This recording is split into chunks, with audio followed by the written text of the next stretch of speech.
Cricket এরিনায় আপনাদের সকলকে স্বাগত জানাচ্ছি। আহ, প্রতিবেদনে ঢুকবো আমরা, গতকালকের ম্যাচ নিয়েই আমরা আলোচনা করব। আপনাদের সাথে আছি আমি সুমন, আর আছে শফিকুল। আমরা দুজনে যেভাবে শুরু করতাম সেভাবেই করবো। এতদিন অডিওতে আপনারা আমাদেরকে শুনে এসেছেন, প্রথমবার আমরা ভিডিওতে এসেছি। দেখুন প্রতিবেদনটা শুনে কেমন লাগে, আপনারা আপনাদের ফিডব্যাক দেবেন অবশ্যই।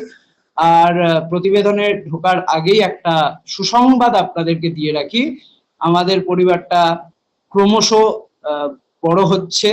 আমরা এখন 150-র গণ্ডি পেরিয়ে গেছি। আপনাদের আশীর্বাদে, আপনাদের ভালোবাসায়, আপনাদের শুভেচ্ছায় আমরা ধীরে ধীরে এগোচ্ছি।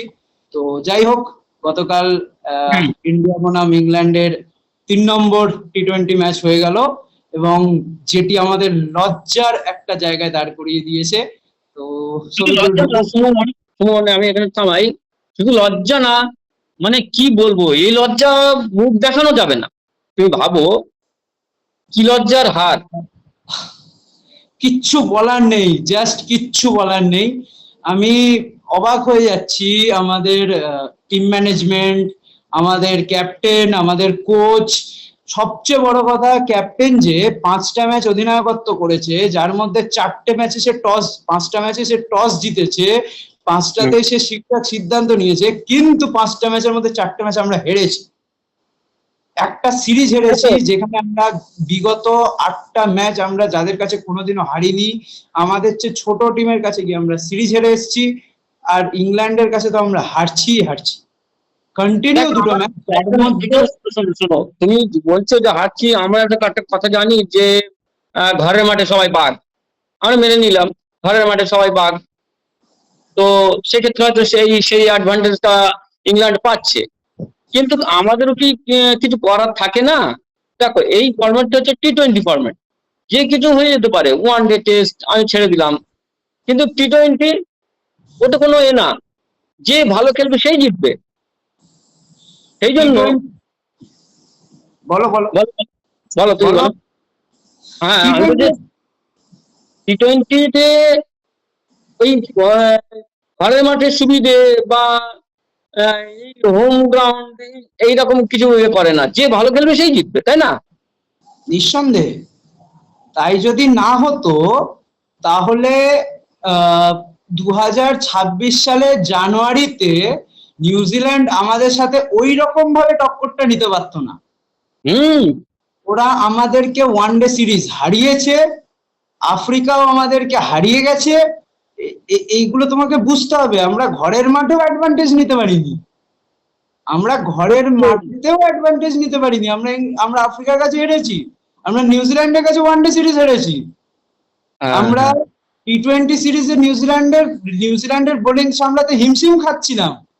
এটা আমাদেরকে বুঝতে হবে। আমরা ঘরের মাঠেও খেলতে পারছিলাম না, এবং ঘরের মাঠে আমরা যার জন্য বিশ্বকাপ জিতেছি, সেই দুজন প্লেয়ার, যে কয়েকজন প্লেয়ার, তাদের মধ্যে বিশ্বকাপ টিমের কয়েকজন প্লেয়ার এখনো টিমে বর্তমান। অভিষেক শর্মা রয়েছে, ঈশান কিষান রয়েছে, অক্ষর প্যাটেল রয়েছে, তিলক বর্মা রয়েছে, শিবম দুবে রয়েছে। তারা কি করলো? আমি তো বলছি, যারা এই যে ডেবিউ করছে, আমাদের নতুন অনেকে আছে, তাদের কথা আমি ছেড়ে দিলাম। তারা এখন নতুন, তারা এখন শিখবে, তো তাদের আমি অতটা দোষ দিচ্ছি না। কিন্তু যারা পুরনো, শিবম দুবের থেকে আমার কিন্তু খুব আশা ছিল, কিন্তু খুব হতাশ করলো। শিবম দুবে, তুমি যদি দেখো, একটা বিষয় তোমাকে মাথায় ঢোকাতে হবে, এই বছরের আইপিএলেও শিবম দুবে কিন্তু সেরকম ভাবে খেলতে পারেনি, যার ফলস্বরূপ আমরা দেখেছি চেন্নাই সুপার কিংস এর অবস্থা। যদি শিবম দুবে ঠিকঠাক খেলতে পারতো মিডল অর্ডারে, তাহলে কিন্তু আর চেন্নাই সুপার কিংস টপ 4-এ কোয়ালিফাই করতে পারতো। পারেনি। সঞ্জু স্যামসন খেলেছিল, অথচ আজ সেই প্লেয়ারটাকে তোমরা বাইরে বসিয়ে রেখে দিয়েছো। এবং সেই প্লেয়ারটাকে, সবচেয়ে লজ্জার বিষয়, সেই প্লেয়ারটাকে তোমরা জিম্বাবুয়ে সিরিজে পর্যন্ত বাদ দিয়ে রেখেছো। এটা হচ্ছে সবচেয়ে খারাপ বিষয়। ফলত যা হওয়ার তাই হয়েছে। এখনো কি তাহলে তাই যেটা কি দাঁড়ায়, তাহলে কি আমরা সঞ্জু স্যামসনের ক্যারিয়ার শেষ হয়ে যাচ্ছে, নাকি আবার ব্যাক করবে? সঞ্জু স্যামসন বলে না, আমার মনে হয় সূর্যকুমার যাদবকেও ইন্ডিয়ান টিমে আবার খুব তাড়াতাড়ি ব্যাক করানো উচিত, যদি ইন্ডিয়া নিজের মান সম্মান বাঁচাতে চায়। হ্যাঁ, আমরা কিন্তু এই ব্রডকাস্টে বলেছি যে সূর্যকুমারকে ফিরিয়ে আনা দরকার, খুব শিগগিরই দরকার। যত দেখো নতুন পুরনো কম্বিনেশনে খেলা উচিত, এটা তো জানি আমরা, কারণ সব নতুন নিয়ে খেলা তো যায় না, তাই না? যত নতুন, নিঃসন্দেহে যত পুরনো নিয়ে খেলবে ততই এক্সপিরিয়েন্স বাড়বে। তাছাড়া টিমের মাঠে যে একটা বিশৃঙ্খলা সৃষ্টি হয় সেটাও বজায় থাকে। সঞ্জু স্যামসন, সূর্যকুমার যাদব কিন্তু প্রথম কথা হচ্ছে 2026-এর টি-20 কাপ, টি-20 ওয়ার্ল্ড কাপ জেতার পরে কিন্তু ও কখনোই ঘোষণা করেনি আমি অবসর নিয়ে নিচ্ছি। ওকে আমরা জোর করে টিম থেকে বাদ দিয়েছি, জোর করে। এবং ধোনিও তো একটা সময় ক্যাপ্টেনের জোরেই টিমে থেকে গেছিল, এবং তার ক্যাপ্টেনশিপের দৌলতেই আমরা কিন্তু একের পর এক ভালো ফল পেয়ে আসছিলাম। 2017-এ যখন ও ইংল্যান্ড সফরের আগেও হুট করে ক্যাপ্টেনশিপ ছাড়ে, তারপরেও কিন্তু আমরা ধোনিকে 2019-এর ওয়ার্ল্ড কাপ সেমিফাইনাল অব্দি পেয়েছি।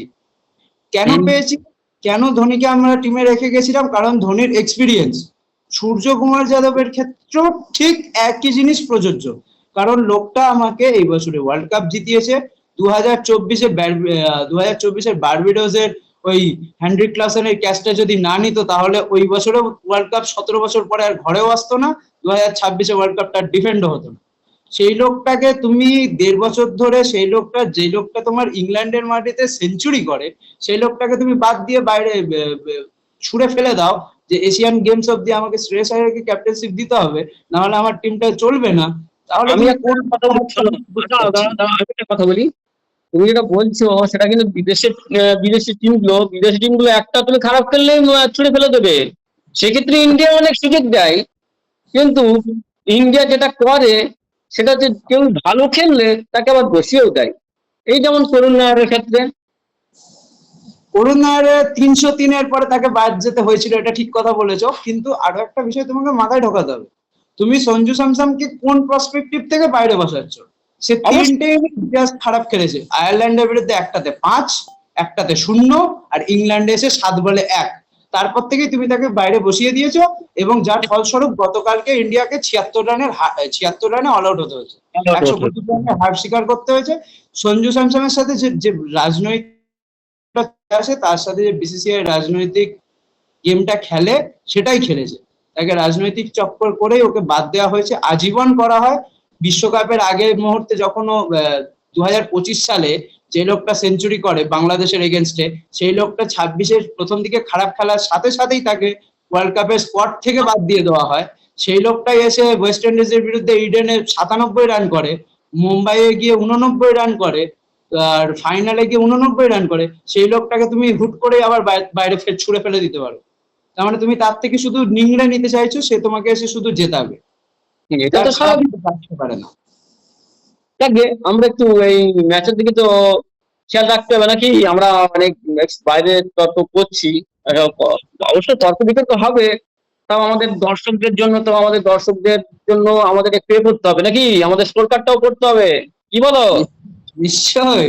ইংল্যান্ড যে হারে ধুয়েছে, স্কোর কার্ড তো তোমাকে বলতেই হবে। 201 রান 20 ওভারে, আর 125 রানে আমরা হেরেছি। সত্যি কিচ্ছু নেই, 76 রানে অল আউট হচ্ছি। আমরা নিজেদের রেকর্ড নিজেরাই ভাঙছি আর কি। এর আগে 78 অল আউট হয়েছিলাম নিউজিল্যান্ডের কাছে, তারও আগে আমরা 74 অল আউট হয়েছিলাম। 36-এও তো হয়েছে টেস্টে নাকি? টেস্টে আমরা 36-এ অল আউট হয়েছিলাম। যার কাছে 74 অল আউট হয়েছি, তার কাছে 36-এ অল আউট হয়েছি। এটা আমাদের সৌভাগ্যের বিষয়, অত্যন্ত সৌভাগ্যের বিষয়। সেখান থেকে আমরা এখনো শুধরাতে পারিনি। যাই হোক, স্কোর কার্ডের দিকে যদি ফিরে তাকাই, তাহলে হচ্ছে জস বাটলারের 36, ফিল সল্টের 70, আর সেভাবে দেখতে গেলে শেষের দিকে এসে উইল জেক্সের 14, আর তোমার হ্যাঁ, এরা যে হারে খেলেছে। এবং সবচেয়ে ভালো কথা যেটা হচ্ছে, রবি বিষ্ণুইকে ইন্ডিয়া বাদ দিয়েছে, এবং যাকে নিয়ে এসেছিল, যেটা ইন্ডিয়া চাইলেই এর আগের ম্যাচেও করতে পারতো, প্রিন্স যাদব, এই ছেলেটার সাথেও ইন্ডিয়া ঠিক কাজ করছে না। যেখানে এক্সট্রা পেস পাচ্ছে, বাউন্স পাচ্ছে, সেখানে কেন আমরা অতিরিক্ত স্পিনারের দিকে যাই, সেগুলো আমরা দেখি বাংলাদেশও করে। আমরা কি বাংলাদেশকে অনুকরণ করা শুরু করছি কিনা বুঝতে পারছি না, যে এক্সট্রা স্পিনার খেলিয়ে যাব, যেটা আমার দরকার নেই বিদেশি পিচে। কোহলি কিন্তু এই জিনিসটা ভেঙেছিল যে বিদেশে খেলা হলে আমার একটা দুটো স্পিনারের বেশি আমার দরকারই নেই, আমার পেসার দিয়ে ভরে দেবো দল। যেটা ইন্ডিয়া কেন এখন বর্তমানে দাঁড়িয়ে করছে না আমি ঠিক বুঝতে পারছি না। কি আমি দরকার আমার বেশ কিছু চক্রবর্তীকে জিনিস নিয়ে রাখা? আমি বেশ কিছু জিনিস জানবো। তার আগে আমাদের যে আমাদের স্কোর কার্ড বলতে মানে কিরকম একটা লাগে, ফোন নাম্বার ঠিক আছে। ফোন ওই নাম্বার আইসল্যান্ড কত 13 তো? 13, দুজন 13, ঈশান কিষান, বৈভব সূর্যবংশী। হ্যাঁ 13। আর হচ্ছে তোমার তিলক বর্মা 3, অভিষেক কি শর্মা বলবো 10, শিবম দুবে 2, ক্যাপ্টেন অক্ষর পটেল 10। মানে কি এগুলো কি? এগুলো ফোন নাম্বার চলেছে 1010131325, মানে যাচ্ছে তাই, মানে আচ্ছা তাই ফোন নাম্বার, এগুলো ফোন নাম্বার কেন খেলতে যাও ভাই? আমার সবচেয়ে খারাপ লাগার বিষয় যেটা হচ্ছে মিডল অর্ডারেও আমি গতকালকের প্রিভিউতেও যখন প্রতিবেদনটা করি তখনও বলেছিলাম মিডল অর্ডারেও শিবম দুবেকে বসানো যেতে পারে, যে লোকটা এখন খেলতে পারছে না। তুমি শিবমকে দেখো, তুমি বলেও সেভাবে কিছু করতে পারছে না, ব্যাটেও কিছু করতে পারছে না, তাহলে আমরা রাখছি কেন? শিবম দুবেকে এখন সত্যি কি আমাদের প্রয়োজন আছে? আমি আরো একটা জিনিস আমি বুঝতে পারছি না, যেটা আমরা কেন বারবার এত এতবার করে সবাই বলছে, ক্রিকেট বিশেষজ্ঞরা থেকে শুরু করে সকলে বলছে, সকলে আমরা যারা ক্রিকেট ভালোবাসি তারা পর্যন্ত বুঝতে পারছি যে একটা টিমে 7 জনের মধ্যে 6 জনই বাঁহাতি। এইটা তোমার আমি বলতে চাইছিলাম যে 7 জনের মধ্যে আর কি 6 জন বাঁহাতি, আমি ব্যাটসম্যানের কথা বলছি, ঠিক আছে? তাহলে ভাবো অন্য বোলারদের আর কোনো কষ্ট করতে হবে না, মানে অপোনেন্ট টিমের আর কি বোলারদের কোনো কষ্ট করতে হবে না, এক্সট্রা কোনো প্ল্যানিং করতে হবে না। ভাবো এটা মানে কোন লেভেলে পৌঁছেছে ইন্ডিয়া। মানে আমি অবাক হয়ে যাচ্ছি গৌতম গম্ভীর, মানে আমি কি পাইনি কি পেয়েছি?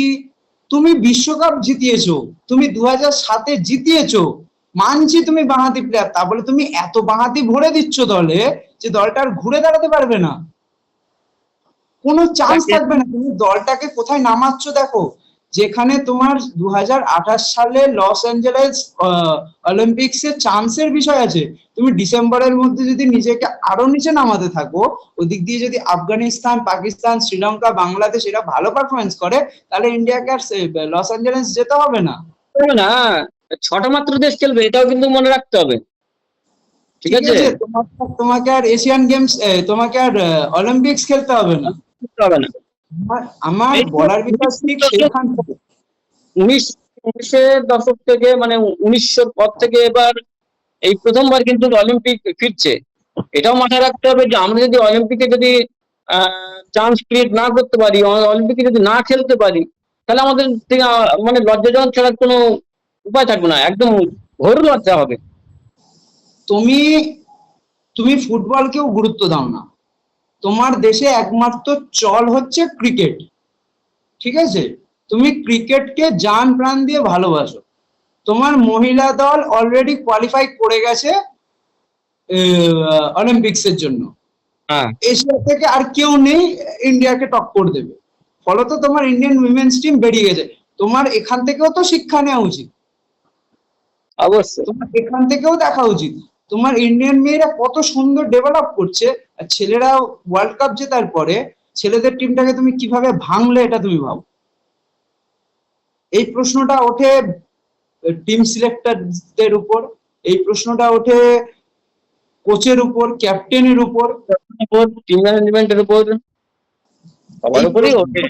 কারণ আমি নিঃসন্দেহে জিম্বাবুয়ে সফরটা সম্পর্কেও একটু মানুষকে অবগত করে দেওয়া দরকার। জিম্বাবুয়েতেও এই যে যাদেরকে রেস্ট দেওয়া হচ্ছে, এটাকে আমি সমর্থন করি। হ্যাঁ, সঞ্জুকে তুমি খেলাচ্ছ না, অথচ তুমি তাকে রেস্ট দিয়ে দিয়েছো, ছেড়ে দাও, সঞ্জুকে রেস্ট দিয়েছো তুমি। ওই একটা অজুহাত, আর কিছু থাকে না, একটা অজুহাত দিয়ে দিই যে হ্যাঁ রেস্ট, এই করে মোহাম্মদ শামিকে বসিয়ে দিল।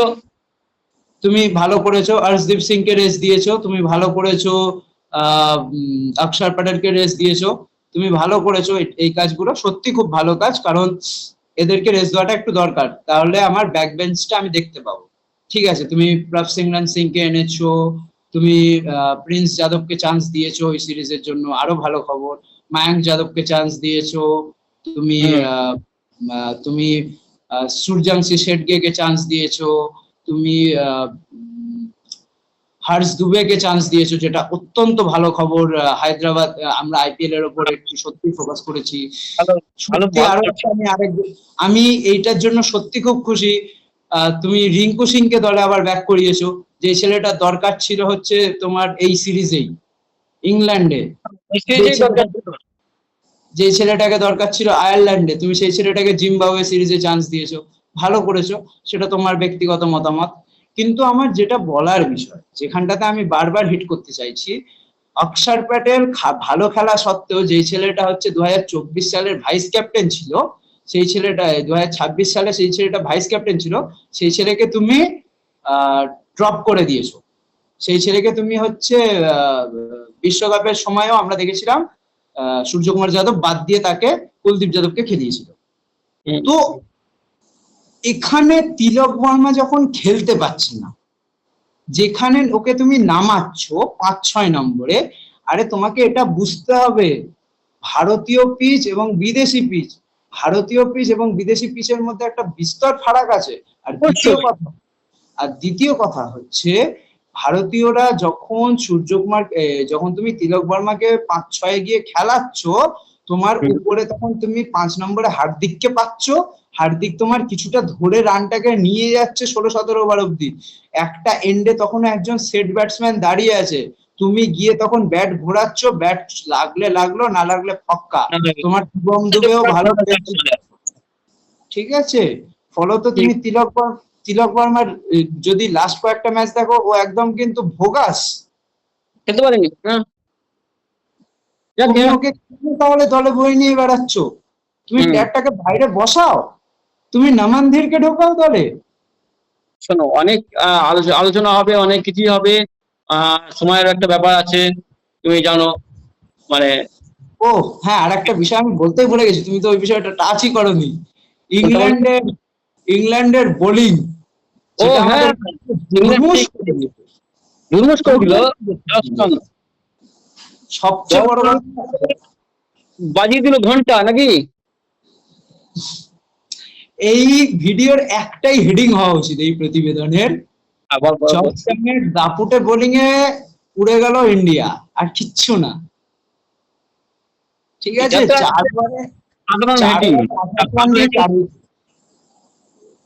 আমার মনে হচ্ছে এই যে জস্টং বাজিয়ে দিল আমাদের ঢং ঢং। এটা ঠিক বলেছো, জস্টাক বাজিয়ে দিল ঢং ঢং, এটা খুব ভালো। সত্যি মানে শুধু জস্টাক না, মানে বলতে হবে আর্চারার টাঙের ধ্বংস, আর্চারার টাঙের গতিতে ধ্বংস ইন্ডিয়া নাকি। এটাও বেশ ভালো ভালো। কারণ একজন 4টে একজন 3টে, 4 এবং 28 রানে 29-3, এখানেই ম্যাচ শেষ। ম্যাচ শেষ, সত্যি ম্যাচ শেষ। আর কি থাকে তোমার হাতে, যেখানে তোমার শুরু আরেকটা যেটা বলার বিষয়, এই যে এই যে ওই বয়স হয়ে গেছে, তোমাকে বাদ দিতে হবে, কিন্তু এইটা আদিল রশিদ দেখিয়ে দিয়েছে বয়স কোনো ফ্যাক্টর না। এই বয়সে দেখো ক্যাচ হচ্ছে 14 রানে 2 উইকেট। সবচেয়ে বড় কথা, গতকালকে যখন 4 খেলো, আমি ভাবলাম হয়তো বরুণ চক্রবর্তী সামলে খেলবে, লাস্ট উইকেট হয়তো আরেকটু রান যাবে। ও মা, পরের বলে বল, ব্যাস ম্যাচ সিল।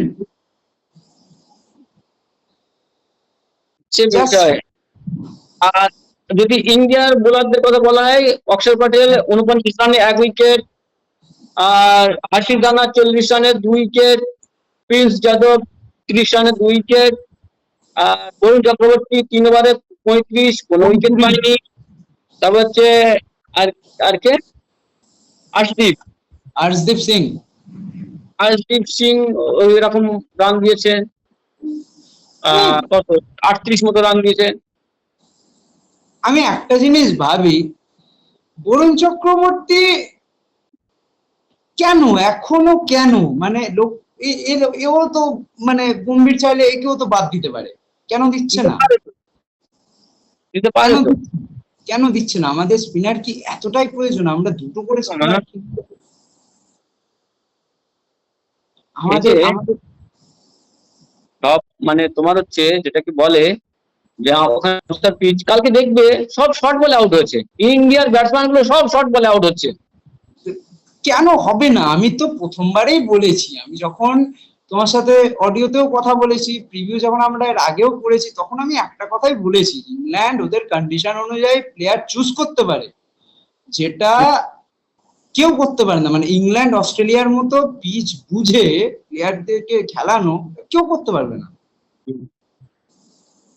আমি একটা কথাই বলবো, শ্রেয়াস তো টস জিতেছিল, ক্যাপ্টেন যখন টস জিতছে, টস জেতার পর পিচ না বুঝেই কি ফিল্ডিং নিয়ে নিল? আমি ও ভেবেছিল এক, কিন্তু হয়েছে আর এক। কি বলবো, এটাকে তো খারাপ দিন আমি বলতে পারি না, সব দায়িত্ব জ্ঞানহীনের মতো সব আউট হয়ে গেছে। মানে বিশ্বকাপ জয়ী সব দলে কিছু সব মানে গাধার মতো কয়েকজন বসে থাকে, তো গাধাগুলো কি করতে মাঠে নেমেছিল আমি বুঝতে পারছি না। ওইসব বলা যাবে না বাবা, বড় বড় ব্যক্তি। মানে মানে কি বলবো, সেই মানে সত্যি কথা বলতে কি, তারা আবার বিশ্বকাপে ফিনিশ করছিল ম্যাচগুলোকে, ঠিক আছে, কিচ্ছু বলার নেই, মানে আমার জাস্ট কিচ্ছু বলার নেই। আমাদেরকে প্রথম চোখে আঙুল দিয়ে ভুলটা কে দেখিয়েছিল শোনো, বিশ্বকাপের চোখে ভুলটা দেখিয়ে দিয়েছিল আমাদের ওই আফ্রিকায়, ঠিক আছে।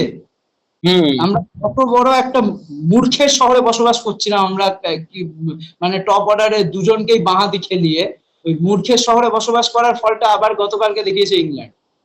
এবার আচ্ছা, এবার ভুলটা ভাঙা দরকার। দাঁড়াও, প্রথম ম্যাচে আমরা দেখেছি সে এত বাঁহাতি, তারপরে তৃতীয় ম্যাচে কি করে এটা হয়? বললাম তো, ঘুমটা তখনো ভাঙেনি। 190 রান করেছিলাম, ভেবেছিলাম বহুত রান করে ফেলেছি, 19 ওভারে রান চেস করে বুঝিয়ে দিয়েছি তোমরা কিচ্ছু করোনি, তোমরা এখনো মূর্খের শহরে বসবাস করছো, তোমরা আদতে কিচ্ছু করোনি, তোমাদের মিডিল অর্ডার আসলে কোলাপস করে গেছে। আর মূর্খের শহরে শেষ পেরেকটা গতকালকে রাত্রে ইংল্যান্ড অলরেডি পুঁতে দিয়েছে। তোমরা কত বড় ব্লান্ডারটা করেছো, তোমরা যদি এই টিম নিয়ে জিম্বাবুয়ে যাও, জিম্বাবুয়েও তোমাদেরকে বলে বলে হারাবে। ওই যে বলো না, আয়ারল্যান্ডের যে ক্যাপ্টেন লরকান টাকার একটা কথা বলেছিল, ঠিক আছে, যে বড় মাংসে বড় মাঠে ইন্ডিয়া ক্লাবস করবে আর ইন্ডিয়াকে আমরা হারাবো। এইটা কিন্তু চলে গেছে, যাই হোক সেটা কথা না, কিন্তু চলে গেছে। এটা হচ্ছে স্পষ্ট কথা, ইন্ডিয়া এতদিন নিজেদের ভুলগুলো থেকে শিক্ষা নিত। কোচের একটা যে কত বড় গুরুত্ব থাকে সেটা হচ্ছে রাহুল দ্রাবিড় তার জ্বলন্ত উদাহরণ। অবশ্যই। 2023-এর আহমেদাবাদের ওই রাত এখন আমরা কেউ ভুলতে পারিনি, কেউ না। 19 রাত, 19 নভেম্বরের রাত আমরা কেউ ভুলতে পারিনি। 19 নভেম্বরের রাত আমাদের এখনো হৃদয়ে দগদগে হয়ে আছে, কিন্তু আমরা 24 জুনের রাত এখনো আনন্দের সাথে সেলিব্রেট করি, কারণ আমরা ওই দিন কাপটা তুলেছিলাম। 23-এর রাত আমরা ভুলতে পারি না, 24টাকে আমরা দগদগে ভাবে সেলিব্রেট করতে পারি, চোখে জলও থাকে, মুখে হাসিও থাকে, কারণ আমরা ভুল থেকে শিক্ষা নিয়ে রোহিত কোহলিকে একসঙ্গে ওপেন করতেও পাঠাতে পেরেছিলাম, কারণ আমাদের ব্যাক বেঞ্চ তৈরি ছিল। 2026-এও আমরা ওই মূর্খের শহরে থাকতে থাকতে কোচের সিদ্ধান্তের জন্য আমরা সঞ্জুকে বাইরে বসিয়ে রেখেছিলাম, যার ফলস্বরূপ আমরা দেখেছিলাম আফ্রিকা আমাদেরকে কি হারে 76 রানে হারিয়ে দিয়ে গেছিল। তারপর ঘুমটা ভেঙেছিল, ওয়েস্ট ইন্ডিজ, ইংল্যান্ড, দেন নিউজিল্যান্ডকে হারিয়ে আমরা ট্রফিটা তুলেছিলাম। আর এবারে তো ইংল্যান্ড যা করা করেই দিল। হ্যাঁ, সে যা করে দিল। এবার আমরা তো সিরিজ জিততে পারবো না, চাইলে আমরা সিরিজ ড্র করতে পারি। তাই টিম ম্যানেজমেন্ট, কোচ এবং বিসিসিআই কে বলছি, মানে আমরা দুজনেই বলছি, এবার একটু ভাবুন, হওয়া দরকার। বাকি যে দুটো ম্যাচ আছে আমরা অন্তত ড্র করি, ওই কি যেন বলে দুটোর সাথে ঘোলে মেটানো, ড্র করি অন্তত। এটা ঠিক বলেছো, দুধের স্বাদ অ্যাটলিস্ট ঢোলে মিটিয়ে আসি। কারণ সত্যি করি। কথা বলতে আর আমাদের পাওয়ার কিচ্ছু নেই, তোমরা আমাদেরকে লজ্জার হার অলরেডি দিয়ে দিয়েছো। আপনাদের কাছে আমাদের জাস্ট একটাই অনুরোধ, একটু ভেবে দেখুন যাতে মিডল অর্ডারের জন্য কয়েকটা ডানহাতি ব্যাটসম্যান আপনি দলে পাঠাতে পারেন। হ্যাঁ, আচ্ছা, ঠিক এইগুলো আছে, করতে পারে কারা? এইগুলো করতে পারে দর্শকরা যদি সোশ্যাল মিডিয়াতে একটু আলোচনা করে, এগুলো মানে জোর দাবি তোলে, তাহলে হবেই। এবং সবচেয়ে বড় কথা, ভারতীয় দর্শক হচ্ছে এমন একটা দর্শক যারা জাস্টিস ফর সঞ্জু লিখতে পারে। তারা আজ সঞ্জু স্যামসন জিম্বাবুয়ে সিরিজ থেকে বাদ চলে গেল বলে কারোর মুখে কোনো কথা নেই। এটা আমার সবচেয়ে দুঃখের বিষয়। আমি নিজে সঞ্জু স্যামসনকে খুব ভালোবাসি। আমি বিরাট কোহলির পর যদি কোনো প্লেয়ারকে সত্যি খুব ভালোবাসি সেটা হচ্ছে সঞ্জু স্যামসন। তাই আপনাদের কাছে আমাদের কাছে অনুরোধ, আপনাদের কাছে আমাদের অনুরোধ, খুব তাহলে সঞ্জুকে ফিরিয়ে আনার জন্য, টিমটাকে শুধরানোর জন্য আপনারা জোর দাবি তুলুন। এই আপনারা ভিডিওগুলোকে লাইক করুন, এই ভিডিওটা দেখুন, প্রতিবেদনটা দেখুন, ভালো লাগলে লাইক, কমেন্ট, শেয়ার এবং সাবস্ক্রাইব করুন। এটা তো আমরা প্রতিটা ভিডিওতে বলি, কিন্তু এই ভিডিওটা দেখার সাথে সাথে আপনারা যেটা করতে পারেন, সোশ্যাল মিডিয়াতে গিয়ে আপনাদের নিজেদের ফেসবুক আছে, ইনস্টাগ্রাম আছে, টুইটার আছে, শুধু দাবিটা তুলুন। এই দাবিটা সবার কাছে যাওয়া প্রয়োজন যে আমরা ডানহাতি প্লেয়ার, মিডল অর্ডারে আমাদের ডানহাতি প্লেয়ারের প্রয়োজন। আমরা ছটা বাঁহাতি দিয়ে আমরা সিরিজ জিততে পারবো না, আমরা ম্যাচ জিততে পারবো না, আমরা বড় ম্যাচে কোলাপস করছি। আর আপনারা কোন হিরোকে বসাচ্ছেন? যেই হিরোটা রাতে হুট করে, যেই হিরোটা আপনার ঘরের দেওয়ালের পোস্টার বয় হয়ে গেল, সেই লোকটাকে আপনারা বসিয়ে দিচ্ছেন। যেই লোকটার জন্য আপনারা ওয়ার্ল্ড কাপ জিতলেন সেই লোকটাকে আপনারা বসিয়ে দিচ্ছেন। এই লোকটার জন্য জাস্টিস চান, এই লোকটার আচ্ছা, জন্য। ভিডিওটা অনেক বড় হয়ে সুমন, ভিডিওটা অনেক বড় হয়ে যাচ্ছে, আলোচনা আরো হবে, আমরা আরো ভিডিও নিয়ে আসবো। তো যাই হোক, আমরা আরেকবার তোর কার্ডটা বলে দেবো, তোর কার্ড আরেকবার বলে দেবো, ঠিক আছে, যাতে দর্শক নিশ্চয়ই ভালো করে আর কি অবগত হতে পারে। তাহলে 201 রানের জবাবে ইন্ডিয়া অল আউট হয়ে গেল 76-এ, তাই তো? একদম একদম। এবং কত বলে যেন, 44/70। 44/70, হ্যাঁ একদম। আর তোমার হচ্ছে শ্যামকরণ 24/41, হ্যাঁ, আর হচ্ছে বাটলার উইল জ্যাক্স হচ্ছে 7/14, জস বাটলার 36, 21 বলে, হ্যারি ব্রুক 16, জ্যাকব ব্যাটেল 13। তো মিলিঝুলি করে ওরা 201 অব্দি গেছে। জবাবে আমরা 76 অল আউট হয়েছি। আমাদের হাইস্ট রান দুজনের 13, দুজনের 10। এবং সবচেয়ে বড় কথা, তারপরে যার রানটা সে হচ্ছে হর্ষিত রানা 9।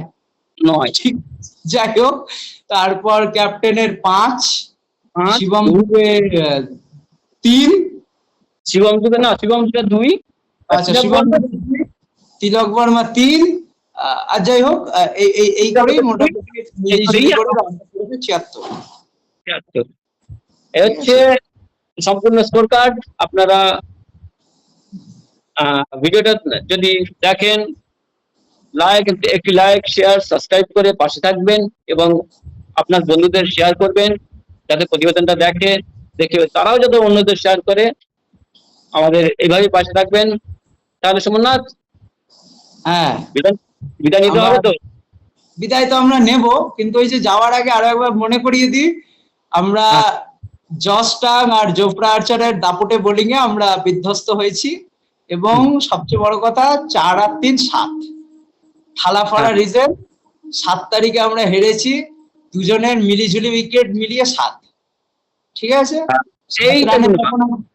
7 রানে যখন আমরা জিতেছিলাম তখন আমরা সোশ্যাল মিডিয়াতে লিখেছিলাম না থালাফাড়া রিজন। কালকেও আমরা বলতে বাধ্য হচ্ছি থালাফাড়া রিজন, যার জন্য আমরা হেরেও গেলাম। ওই 7টা উইকেট কিন্তু ওই দুজন বোলারই নিয়ে গেল। থালা মানে কি হার? এরকম হয়ে গেল, থালাফাড় হার। কালকে থালাপাড়া হার, এটা এখন বলতে পারি আমরা। আর কিচ্ছু বলার নেই, কারণ আপনারাই একটা সময় সোশ্যাল মিডিয়া কাঁপিয়েছেন থালাপাড়া রিজন আমরা জেতার। ধনী ভক্ত, তো ধনী সেটা ভক্ত। যাই হোক, এগুলো যাই হোক, এটা এগুলো সবই আপনার এমনি হাসি ঠাট্টা হলো, সবই হলো। তাহলে চলো বিদায় নেওয়া হ্যাঁ, যাক। এবার আমরা আজকে বিদায় নিচ্ছি। ভালো থাকবেন সকলে, সুস্থ থাকবেন। চ্যানেলটা ভালো লাগলে লাইক, কমেন্ট, শেয়ার এবং সাবস্ক্রাইব করবেন। চ্যানেলে আরো অনেক প্রতিবেদন আছে, প্রতিবেদনগুলো দেখবেন। আরো অনেক নতুন নতুন পডকাস্ট আসবে এইভাবেই। আপনারা পাশে থাকলে আমরা আশা রাখি আরো দূর এগিয়ে যেতে পারবো আপনাদেরকে সাথে নিয়ে। সকলে ভালো থাকবেন। ধন্যবাদ।